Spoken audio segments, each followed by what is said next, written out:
Good afternoon, sports fans, and welcome to another edition of Sports Talk with Rags. And here, season 3, episode 22. Here we have a longtime TV producer, Fred Gaudelli. Fred, how you doing today? Mark, I'm doing well, and I'm glad to be here.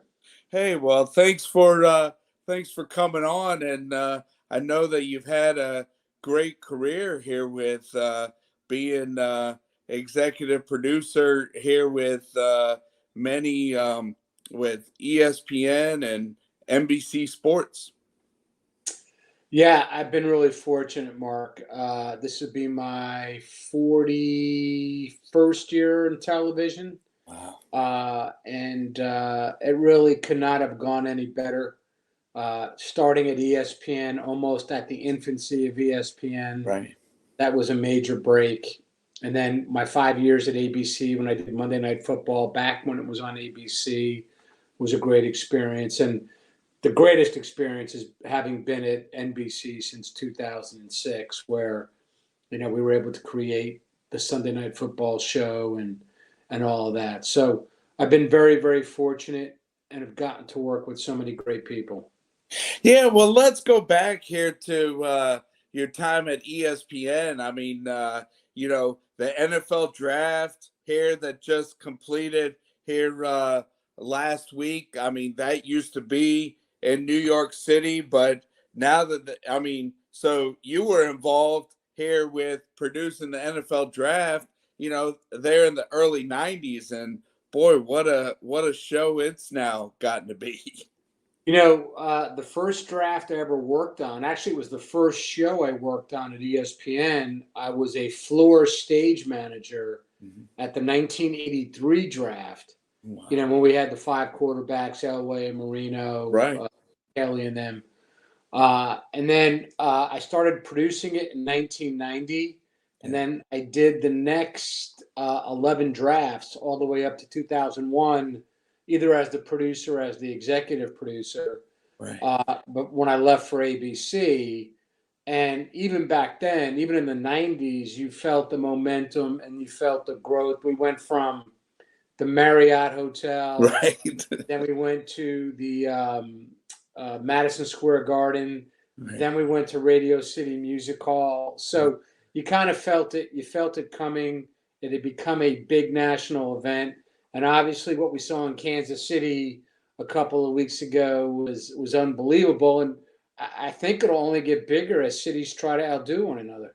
Right. I had a friend that hopped on the Amtrak here in southeastern Virginia and went to one of the drafts in New York City, but I don't think I think the next time it gets to New York City, it might be there at the Meadowlands. I don't, I think this thing of going on the road is a good success. Yeah, I don't see it back in New York City anytime soon.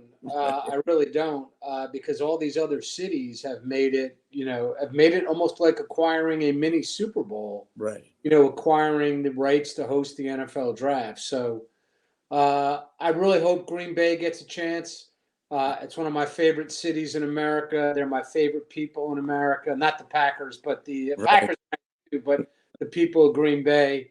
I hope they get a chance to host it. Yeah, well, hey, before we talk about your time here with Sunday Night Football, I mean, going over to ABC and, the long history of Monday Night Football. I mean, those 5 years were probably just a little stepping stone here with your success leading Sunday Night Football.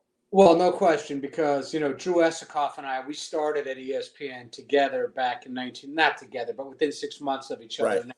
Right. And then when I got to ABC in 01, he had directed 1 year of Monday Night Football. So now we were together. So it's where our run began. It's where my run with Al Michaels began. Right. And then the first year it was Al and Dennis Miller and Dan Fouts, and who I love those guys. But then year 2 we got John Madden, and then It was Al and John Madden, and that's like dying and going to heaven. When somebody tells you you're going to produce Monday Night Football, which in itself is about as good as it can get.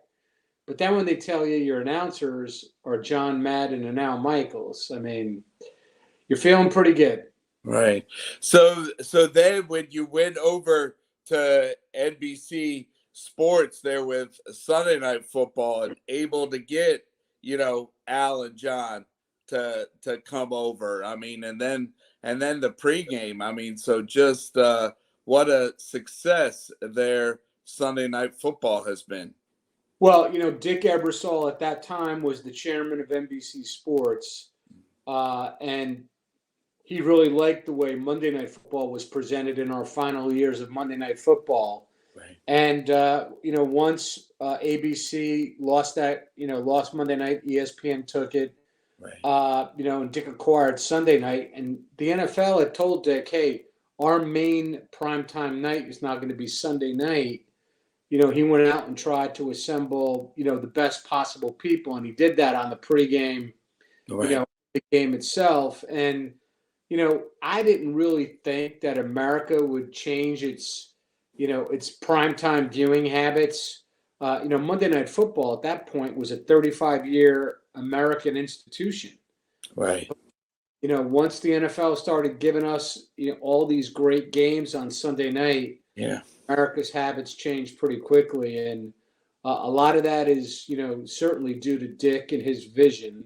And then a lot of that is, due to all the Al, John, Drew, the tremendous technical staff, that we have on Sunday Night Football. So, yeah, we kind of caught lightning in a bottle and took off with it. Yes, and then also, I mean, starting off there with Pink, singing the opening, and then Carrie Underwood. I mean, it's just what fans are looking for. I mean, you have to grab the interest of music fans, more than just football fans. There with the entertainment side. Well, I think when you're in prime time, people have a little bit of a different expectation of what they're going to see. They want the entertainment as well as the game itself. And like you said, Pink was the first year. Then Faith Hill did it. That's right. That's right. Years, and Faith was phenomenal. And then Carrie, this gonna be Carrie's 11th season coming up, and she's been phenomenal to work with. And that's a lot of fun to put together. It's a long process that we go through. We're going through it right now, but it's a worthwhile process because everybody seems to like it.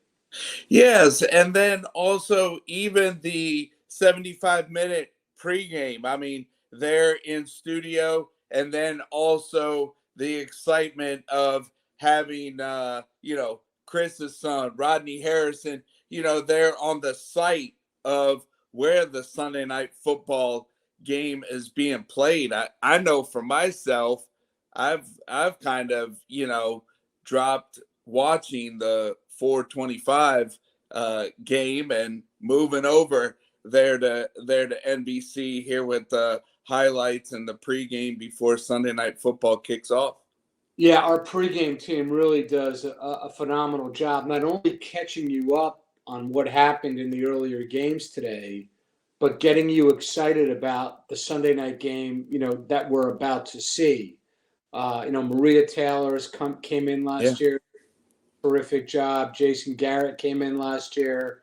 He was a nice addition. You mentioned some of the other folks. It's a really, for NBC, it is such a enormous, importantly enormous package because of the ratings that we get. We're Primetime's #1 show for Right. 11 straight years. So it's really been one of the great success stories in NFL history and NBC history. Right. Right. And with talking about the draft, I mean, you just, you mentioned how, you liked the city of Green Bay. I mean, so any other, favorite NFL cities there when whether with the flex scheduling and you guys got to react on a quick week week notice. I mean, just some great cities that you guys get assigned games. Well, Green Bay, from a nostalgic point of view, Right. cannot be beat. Lambeau Field, Vince Lombardi. It's this beautiful stadium in the middle of a neighborhood. It'd be like driving through your neighborhood, making a left-hand turn, and then there's Lambeau Field. So, and the people in Green Bay, they live and die with the Packers, like a lot of cities do. Right. But the Packers are the only show in town, Right. in Green Bay. I really enjoy going to Seattle. Their fans, that stadium is always it's always exciting. You could feel the energy. I love going to the Cowboys because of AT&T Stadium and what a phenomenal venue that is, and how passionate their fans are. But we get to go to all the cities. Pittsburgh's another city that I really enjoy going to. We get to go to all of them, and each one of them has something unique to offer. Right. And it's, I know that we tried to do this episode, a few weeks ago, but appreciate your time that our schedule to can connect. But next Thursday is when the schedule gets announced, May 11th. Yeah, that's a couple of days from now. Well, we're hoping. I read something today that they might be a little bit delayed, but for those of us that work on the NFL, that's kind of a little like Christmas morning when you Right. find out exactly what you're going to get. Obviously, there's a team that in the last decade did not get a lot of primetime appearances, i.e., the New York Jets. Yeah. Look like they're going to get a lot of primetime appearances this year, obviously because they acquired Aaron Rodgers. Right. But the schedule is also unbelievable. I mean, they play the Cowboys, they play the Eagles, they play the Giants, they play the Chiefs.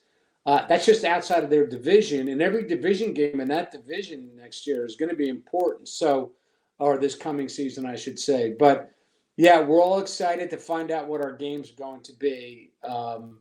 That's for certain. Yes, and even Sunday Night Football didn't miss a beat. I mean, Al Michaels and John Madden, with the careers that they have, but having Mike Tirico and Chris Collinsworth, they've just maintained the steadiness of SNF's success. Yeah, obviously Al Michaels and John Madden, they're one of one. I mean, there's never going to be another John Madden. There's never going to be another Al Michaels. But, one of the things I learned when, John retired and Chris came in, we weren't replacing John with a novice or someone that, really didn't have a lot of experience. We were replacing John with someone that had called games for over 20 years, Right. Had won a bunch of Emmys for his work. And the same with Mike and Al. Mike had done Monday Night Football for 10 years, is outstanding at what he does. And knowing that, you're never going to replace, quote, a legend, if you can replace them with talented people, things are going to go forward, and they're going to go forward in the same way people were used to. So I think that was really, key for NBC in both of those decisions, having Chris to replace John Madden and having Mike to replace Al Michaels. Right. Well, and also with your experience, at ABC Monday Night Football, then at NBC with Sunday Night Football, but, being involved here with 7 Super Bowls and just the excitement and the viewership that a Super Bowl takes place. Yeah, I mean, when I got in this business, I set a goal. My goal was either to produce the Super Bowl or the World Series, and I went down the football path. And Right. it's it's the most exciting thing you can do if you have a career like mine.